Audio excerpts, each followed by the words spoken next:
Ahora les voy con algunos textos. Vamos a ver dos aspectos que ver. Primero, correcciones. Vamos a ver esa parte.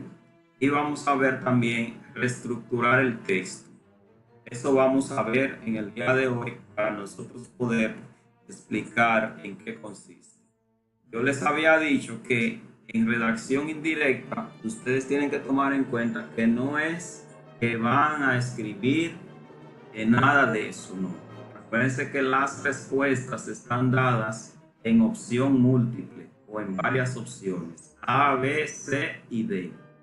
Pero las opciones se refieren en este primer caso a textos que necesitan correcciones. Aquí yo tengo tres textos. Yo voy a corregir uno y luego ustedes van a fijarse en los otros dos y vamos a escuchar a ver cómo ustedes los corrigen. Bueno, entonces fíjense que dice, la mujer de mi abuelo es mi abuela. Ella sabe que la quiero. También tengo otros familiares, hermanos, tíos, primos y sobrinos. Ahí en ese texto, si ustedes se fijan, hay algunos errores que se deben tomar en cuenta. Y deben mirar bastante bien porque a veces son errores a los que uno no tiende a prestarle mucha atención. Miren, por ejemplo, la mujer de mi, hasta ahí vamos bien. Pero miren el uso de la mayúscula aquí. Abuelo. Abuelo es un sustantivo que no tiene por qué llevar mayúscula. Que a veces se ve eso y como que uno no le presta la debida atención. Por la sencilla razón de que nosotros nunca leemos letra por letra.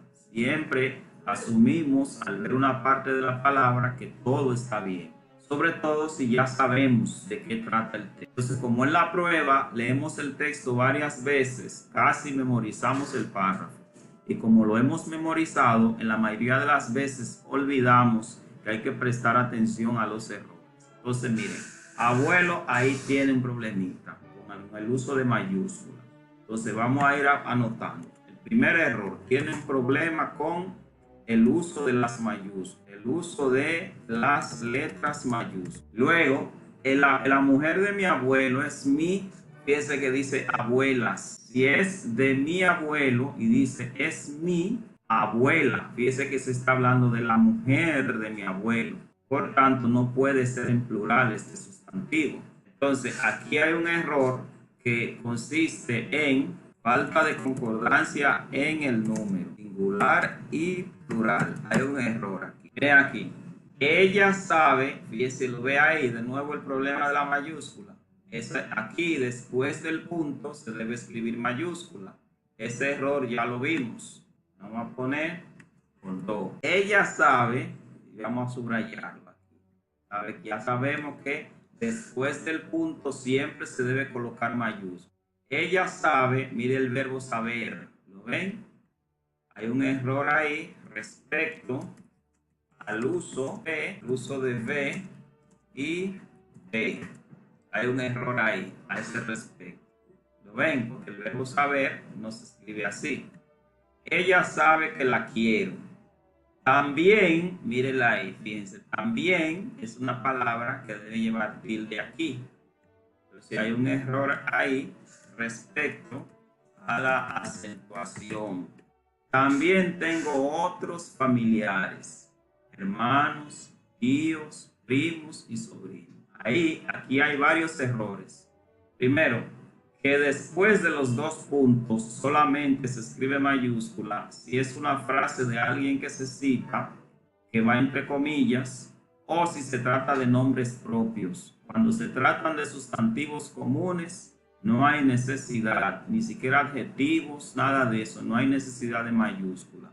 Así que en el uso de las mayúsculas tenemos un error 3 veces ahí. Y el último error que hay aquí está relacionado con el uso de la coma, porque cuando se está haciendo una lista en la que se emplea coma, cuando se va a citar el último elemento que se añade i, miren así, lo ven aquí, cuando se añade i, no se debe colocar coma. Las comas van, miren así, así, pero no se debe colocar coma si ya es el último cuando se dice i.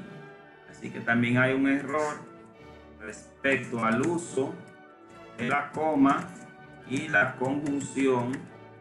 Esos son los errores. Fíjense que ahí tenemos entonces 1, 2, 3, 4, 5 y aquí 3, 8 errores en este pequeño ejemplo que tenemos ahí. Bien, vamos a ver ahora si ustedes lograron encontrar errores en los otros textos. El otro tipo de ejercicio que usted va a encontrar ahí es el que tiene que ver con la estructura del texto. Estructura del texto. Un texto en donde ustedes van a tener que ver cuál es la mejor forma de presentar el texto. Se presentan, como en todo caso, varias opciones y entonces se les pregunta que cuál de ellas tiene el texto mejor organizado. Miren aquí, por ejemplo, que dice: pero todavía no han sido bautizados, ya sea porque no concluyen el proceso de discipulado y doctrina, o bien porque no cumplen algunos requisitos que la mayoría de las iglesias han establecido para que el penitente pueda ser partícipe del sacramento del bautismo. La definición anterior reconoce como parte de la iglesia solamente a los que ya han sido bautizados. De hecho, esa es la idea que tradicionalmente se ha tenido.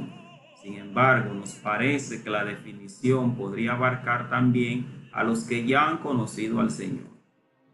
Entre las tantas definiciones para el término iglesia que ofrece el diccionario de la Real Academia Española de la Lengua, nos llama la atención la que establece que se trata de la congregación de los fieles cristianos en virtud del bautismo. Miren ahí, ese texto se ve a todas luces que hay que organizar. Entonces, lo que ustedes tienen que hacer ahí es, para ustedes organizar un texto en la prueba y ver cuál es la mejor opción, es ustedes tratar de tener una idea de qué es lo que el texto quiere comunicar. Claro, como yo ya les he dicho muchas veces, si ustedes no han tenido un ejercicio de lectura previo, se les va a complicar. Pero si ya, como se supone que ustedes han hecho, porque les he dicho varias veces, si ustedes ya tienen un ejercicio previo de lectura, ustedes con ver el texto, aunque esté desordenado, ustedes van a saber más o menos de qué trata. Por otro lado, es bien importante también ustedes recordar la estructura de un texto. Por breve que sea un texto, por breve, aunque sea un solo párrafo, siempre hay una parte que por lógica constituye la introducción a ese texto. Y cuando usted sabe esas dos cosas, entonces, aunque el texto esté desordenado, usted dice, pero ve acá, eso está hablando de tal tema, pero lo que podría ser la introducción no es esta. Además, a esto le falta un pedazo para poder estar claro. Y entonces ese pedazo usted lo va a buscar debajo. Entonces, miren, por ejemplo, aquí, ese texto, está bien que yo sé lo que dice, porque eso es un texto que yo mismo estoy escribiendo y yo sé de lo que trata. Pero miren, por ejemplo, miren, ese es un texto que está hablando de la definición de la iglesia. Entonces, se supone que esta debería de ser la primera parte. Mírenlo ahí. Ahora, eso es fácil de verlo. Ahora, en este párrafo, ustedes van a ver en el primero que yo no puedo agarrar y pensar que esta parte es la que sigue inmediatamente, porque no coincide con ese. Ahora, si yo lo sigo leyendo, voy a ver que yo voy a llegar a una parte en donde sí voy a encontrar la que coincide. Que miren, pero todavía no han sido bautizados. Miren, no coincide con eso que dice ahí abajo, en virtud del bautismo.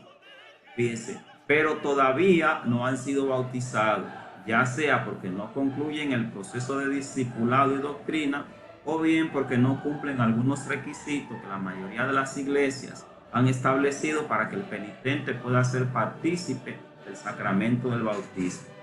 Ahora fíjense la otra, la definición anterior. ¿Cuál definición? Esta que se dio aquí. Ustedes se fijan que está hasta entre comillas, mírenlo ahí. Entonces ya después ustedes dicen, pero espérate, entonces si dice la definición anterior, por lógica debe ser esta. Ahí. Entonces debe ser esta la definición anterior. Y entonces esa coma que queda ahí significa que por lógica conecta con esto, con esta parte del texto que está aquí que dice de qué trata. Claro, ese texto, ustedes, como les dije, yo sé de lo que trata, pero lo que ustedes van a encontrar en prueba PA, ustedes no, hasta que no lo lean, no van a tener una idea de lo que quiere decir el texto. Entonces, en síntesis, muchachos, estos ejercicios de redacción indirecta no quiere decir que ustedes van a escribir nada, pero sí ustedes van a encontrar ejercicios en donde ustedes van a revisar correcciones y van a responder cuántos errores hay. Miren ahí, yo ya les enseñé cuáles tipos de errores pueden haber. Errores en el uso de las mayúsculas. Tienen que saber bien después de qué va mayúscula. Errores en la falta de concordancia en el número, o sea, singular o plural. Y errores en el uso de V y B, que es muy común en nosotros. Y errores respecto a la acentuación. Y además, errores respecto a los signos de puntuación en general, pero aquí ustedes encontraron el error de colocar conjunción y la coma cuando se va a citar el último elemento de la lista.